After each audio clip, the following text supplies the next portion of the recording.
세계 최고 두뇌 최대 부호 성공 집단을 탄생시키는 유대 솔로몬 탈무드 제128장 토라의 진리가 있다. 이스하악을 위한 신부 선택. 충복 엘리에제르는 이스하악의 평생 배필로 어울리는 아가씨를 찾아내는 자기 사명의 중대함을 알고 있었다. 새로운 짝은 하느님의 뜨거운 사랑을 받은 아브라함과 사라 내외가 길러준 높은 이상을 실현하는 최초의 유대인 가정을 건설할 것이다. 그런데 엘리에제르는 어떻게 자기의 선택이 올바르다는 것을 확인하려는 것일까? 그의 선택은 아브라함 집안의 미래뿐 아니라 인류의 미래에도 적어도 큰 부분을 결정하게 된다. 엘리에제르의 이 사명 이야기는 창세기 중에서도 보기 드물 만큼 긴 이야기이다. 무엇이 엘리에제르로 하여금 리브가야말로 주인님의 소중한 아들을 위해 하늘이 정한 아가씨라는 최후의 결단을 내리게 했을까? 그는 퍽 예뻤기 때문에 리브가를 선택한 것은 아니었다. 조금은 영향을 주었을지 모르지만 결정적인 요인은 아니었다. 가족의 내력이나 사회적 지위 때문에 리브가를 선택한 것도 아니었다. 엘리에제르는 그녀의 아버지 부드엘이나 그녀의 오라버니 타반에게서 분명히 좋은 인상을 받지 못했다. 그는 리브가가 정말 친절하고 동정심 있는 아가씨인지 어떤지를 알아내는 일이 중요했다. 고민 끝에 그는 어떤 시험을 해보기로 결정했다. 그가 아가씨에게 아가씨 항아리에 물을 좀 마시게 해주십시오 라고 말했을 때 아가씨가 어서 물을 마시세요. 할아버지의 낙타에게도 물을 마시게 해주겠어요 라고 말한다면 그 아가씨야말로 하느님께서 주인의 아들 이스하악을 위해 점지해 주신 여자라고 생각하겠다고 엘리에제르는 하느님에게 기도했다. 리브가는 이 시험에 훌륭하게 합격했다. 그것은 아브라함의 충복이 기대했던 것을 단순히 실행했다는 것뿐 아니라 그녀가 이를 실행한 방법 덕분이었다. 그녀는 의무를 다하기 위해 정중히 한 것이 아니라 친절과 관용, 열성과 기쁨으로 접대했던 것이다. 할아버지, 어서 물을 드세요. 그녀는 서둘러 항아리를 내려놓고 그에게 물을 마시게 했다. 그런 다음 할아버지 낙타에게도 물을 길어드릴게요 하고 말하고는 서둘러 항아리에 물을 구유에 붓고 다시 샘터로 달려갔다. 전혀 알지도 못하는 사람에게 친절을 베푸는 이 열성이 그로 하여금 아브라함의 생활 양식과 이상을 한 세대에서 다음 세대로 이어주는 최초의 가정을 꾸리기에 가장 알맞은 여자라고 결정하게 했다. 걱정하지 말고 살아라. 옥의 티. 작은 가게 주인과 그의 아내는 기뻐서 미칠 지경이 되었다. 하나뿐인 아들 어빙이 대학에서 학위를 받은 뒤 집으로 돌아와 아버지를 도와 가게의 실무를 담당하는 데 동의했던 것이다. 어빙은 말했다. 첫째로 격리를 고용해서 적합한 체계를 세울 것입니다. 아버지는 지금까지 일을 엉망으로 하셨어요. 계산서가 들어오면 그것을 벽에 붙여놓기만 하고 다른 아무 기록도 하지 않았어요. 또 하루에도 수시로 서랍에서 현금을 꺼내고 벽에서 계산서를 떼내고 부기책에다 기입하지 않았습니다.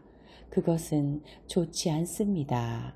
그러나 격리가 들어오면 모든 것이 바뀌게 될 것입니다. 아무 걱정하지 마세요. 그래, 걱정하지 않으마. 자그마한 가게 주인은 말했다. 그러나 몇 주 지난 뒤 아내는 무언가 심각한 일 때문에 그가 괴로워한다는 사실을 알 수 있었다. 그는 밤에 잠을 이루지 못하였고 낮에는 불안하게 이리저리 걸어다녔다. 그의 아내가 물어보았다. 야곱, 이유를 말해주세요. 무언가 괴로운 일이 있습니까? 아니요, 아니요. 당신에게 말할 수는 없소. 말할 수 없다니 무슨 뜻이에요?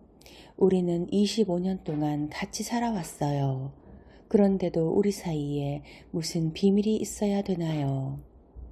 그럼 좋소, 레베카. 격리가 말하는데 우리는 파산할 지경이라고 말하는구려. 어떻게 해야 할지 모르겠소. 이것저것 생각해 보았으나 아무 소용이 없소. 내가 어떻게 해야 할지 모르겠다는 말이요. 레베카는 이렇게 말했다. 야곱, 잘 들어요. 우리는 지금까지 먹을 게 충분했습니다. 늘 튼튼한 지붕을 가지고 있었지요. 우리 아이를 대학에 보내기도 했죠. 가게가 없다면 우리가 어디에서 돈을 벌겠습니까? 가게도 예전과 같고 우리도 예전과 같고 우리 고객도 예전과 같습니다. 단지 격리만 다른 거예요. 문제는 아주 간단합니다. 격리를 내보냅시다. 생산을 위한 걱정.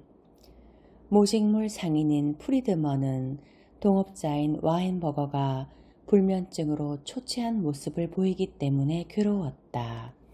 그는 와인버거에게 나는 당신이 가장 흔한 처방책을 사용하지 않는다고 생각합니다. 라고 말했다. 흔한 처방책이 무엇이요? 양을 세는 거요. 좋아요. 믿져봤자 본전이죠. 오늘 밤에 한번 해보겠소. 환자는 대답했다.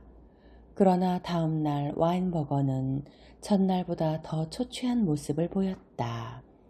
프리드먼은 관심을 가지고 물어보았다. 내가 말한 대로 해보았소? 와인버거는 피곤한 기색으로 이렇게 대답했다. 물론 했지요. 그러나 끔찍한 일이 일어났어요. 나는 양을 5만 마리까지 세었지요. 그런 다음 그 양의 털을 깎았어요. 그리고 순식간에 5만 벌의 외투를 만들었답니다. 그런데 갑자기 문제가 생겼습니다. 나는 밤새도록 머리를 짜보았죠. 도대체 외투에 걸맞는 속옷을 어디서 5만 벌이나 구할 수 있겠습니까? 아파도 되는 시간. 갈리키아인 두 사람이 비엔나로 이주해 왔다.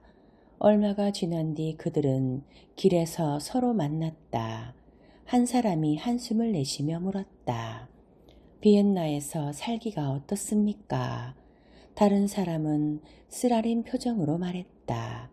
무덤에서부터 한 발자국 멀어졌지요. 당신은 어떻습니까? 그렇게 나쁘지는 않습니다. 내가 왜 불평하겠어요? 나는 먹고 살고 있는데요. 유대인이 더 많은 것을 요구할 수 있나요? 그렇지만 최근에 몸이 좀 아팠습니다. 요 석 달 동안 400굴덴이나 되는 돈을 의사와 약값에 날렸답니다. 다른 사람은 고향을 그리워하며 이렇게 외쳤다. 아, 갈리키아 같으면 그 돈으로 적어도 6년은 아플 수가 있었는데.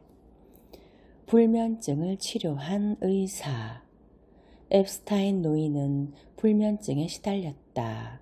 가족들은 여러 의사를 불러오고 여러 가지 치료책을 사용해 보았으나 효과가 없었다.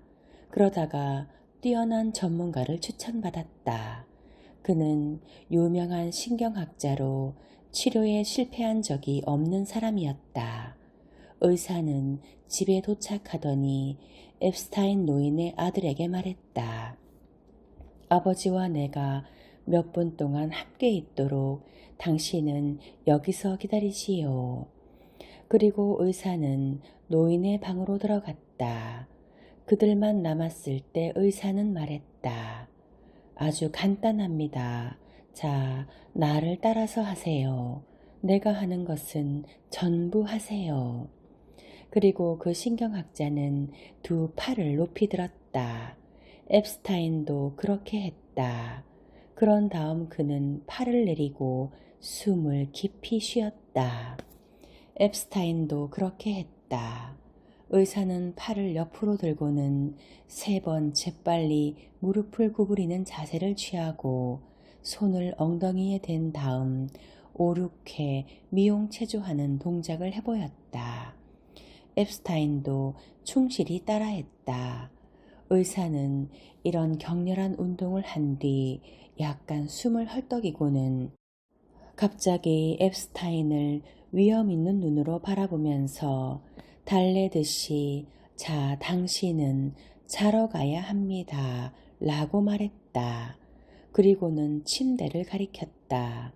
그런 다음 의사는 방 밖으로 나와 젊은 사람을 불러서 말했다. 이제 아버지에게 가도 좋습니다. 그가 깊이 잠든 모습을 볼 수 있을 것입니다. 아들은 기쁜 마음으로 아버지의 침상으로 살금살금 걸어가 노인의 귀에 입술을 대고 속삭였다. 아버지, 저예요. 잠드셨어요?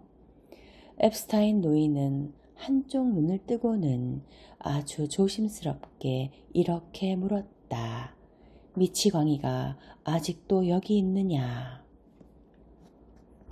이해할 수 없는 젊은이.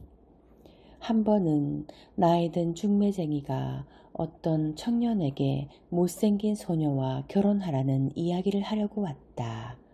그 소녀를 잘 알고 있던 청년은 중매쟁이를 정신 나간 사람처럼 바라보았다. 그는 화를 내며 물었다. 나를 놀리려고 하는 겁니까? 중매쟁이는 그를 타이르며 말했다. 아닐세. 자네는 내가 농담을 좋아하지 않는다는 것을 알 것이네. 나는 지금 진지하게 이야기하는 거야. 그 소녀를 마다할 이유가 무엇인가? 마다하다니요.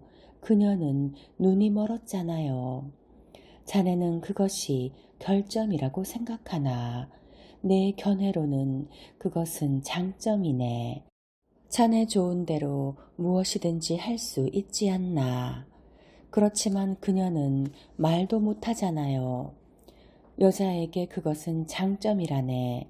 자네는 그녀에게서 싫은 소리를 안 들어도 될 걸세.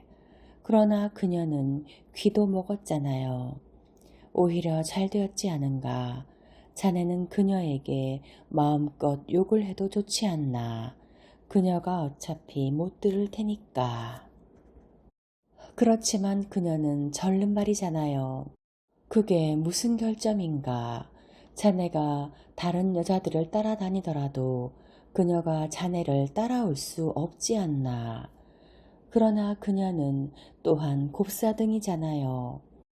정말이지 나는 자네를 이해할 수 없네. 라고 중매쟁이는 화를 내며 이렇게 소리쳤다. 자네는 결혼 상대가 가지고 있는 그 결점 한 가지를 용납해 줄 수 없단 말인가.